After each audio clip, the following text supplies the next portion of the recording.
So we cut our first angle here. It was 13 across here and something like 6 across here, which is kind of an odd pitch. But I'm not sure this angle is totally right.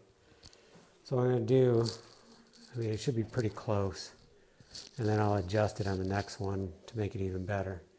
So this will go towards the eaves like this, and this will get nailed on, and as I move up the board I'm going to have to probably use my nails to drive it up, which will end up bending this board or straightening the other one. But in the end there will be force picking it up, so it'll be stronger. And then what we'll do on the next, if we do one on each side, we'll have to maybe go with a 4-footer so it's split right here. But I'm not sure if we're going to do that or if we're just going to do one on each side. I haven't decided yet. Probably will do one on each side, which means it'll take them from a 1.5 to 4.5 inch with 2 foot on center.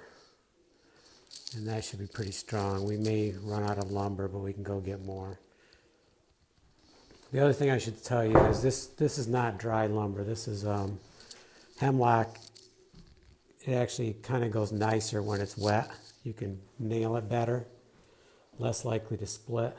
And in this case, it's okay because when it's going to shrink this way. And that's okay. That's just going to tighten up our nails. It'll get stronger. But it's not going to shrink. It's not going to shrink along the distance here. So it's a little more flexible when it's damp. It takes the nails better.